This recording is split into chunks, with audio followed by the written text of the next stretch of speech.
নমস্কার বন্ধুরা, শিক্ষা টিউব চ্যানেলের পক্ষ থেকে আপনাদের সকলকে স্বাগত জানাই। বিদ্যাসাগর সায়েন্স অলিম্পিয়াড 2024 এক্সামিনেশনের ফার্স্ট লেয়ারের যে এক্সামিনেশন সেটি হয়েছিল 23 জুন 2024 তারিখে এবং তার যে রেজাল্ট পাবলিশড কিন্তু হয়েছে। আপনারা নিচে দেখতে পাচ্ছেন একটি লিঙ্ক দেওয়া হয়েছে এই ওয়েবসাইটের।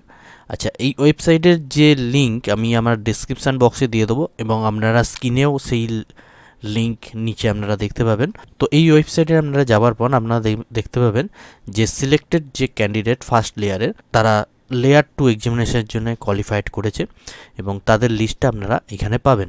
25 আগস্ট 2024 তারিখে লেয়ার 2 এর এক্সামিনেশনটা আছে এবং তার জন্যে যে অ্যাডমিট কার্ড সেটি দেওয়া হবে 10ই আগস্ট থেকে 20 আগস্টের মধ্যে অ্যাডমিট কার্ড ডাউনলোড করা যাবে। তো সিলেক্টেড ক্যান্ডিডেটের লিস্টটা আমি একটু দেখিয়ে দিই। তো এইখানে আপনারা ক্লিক করার পরেই সিলেক্টেড ডিস্ট্রিক্ট যে কোনো একটি ডিস্ট্রিক্ট আমি দেখাই। আচ্ছা, দিলাম, ফাইন্ড করলাম। দেখুন এখানে সিলেক্টেড ক্যান্ডিডেটের পুরো ডিটেলস আপনারা পেয়ে যাবেন। তো এইখানে যেটি হলো, এইখানে দেখুন অ্যাডমিট কার্ড ডাউনলোড এখানেও দেওয়া আছে 10 থেকে 20 তারিখের মধ্যে সেটি আসবে, সেই নিয়েও কিন্তু আমি আবার ভিডিও দেবো। তো এইখানে যেটা বলার বিষয়, দেখুন এখানে ব্লক ওয়াইজ যে টপ 3 স্টুডেন্ট বুক গ্র্যান্ড হিসাবে কিন্তু একটি অ্যামাউন্ট পায়। তো সেই যে অ্যামাউন্টটা পাওয়ার জন্যে ওদের যে ব্যাঙ্ক ডিটেলস সেটা কিন্তু এখানে সাবমিট করতে হবে। তো দেখুন এইখানে যে ইয়েস বলে বাটনটা আছে, এখানে ইয়েস বলে বাটনে আমি ক্লিক করব।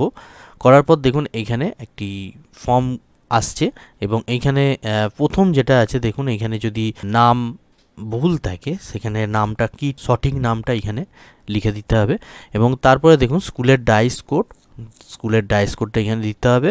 দেখুন এখানে bank name, bank branch name এবং অ্যাকাউন্ট নাম্বার এবং আইএফএসসি কোড দেওয়ার পর এখানে ফোন নাম্বারটা দিতে হবে এবং আরেকটা যেটা হচ্ছে পাসবুকের যে ফ্রন্ট পেজ বা ক্যান্সেল চেক একটি পিডিএফ বা জেপিজি ফরম্যাট করে এখানে আপলোড করতে হবে। করার পর এখানে টিক দেবো, দেওয়ার পর এখানে সাবমিট করব। তো এই কাজটা কিন্তু করে দিতে হবে লেয়ার 1-এর ব্রুক গ্র্যান্টটা পাওয়ার জন্য। তো এইটা দেখানোর জন্যই আমি কিন্তু সিলেক্টেড ক্যান্ডিডেটের লিস্টে আমি ঢুকলাম। তো আশা করি আপনাদের এই ভিডিও ভালো লেগেছে। এরকমই আরও ইনফরমেটিভ ভিডিও পেতে চ্যানেলটি অবশ্যই সাবস্ক্রাইব করুন এবং পাশে থাকা বেল আইকনে অবশ্যই অল নোটিফিকেশান অন করে রাখুন। ধন্যবাদ, ভালো থাকবেন।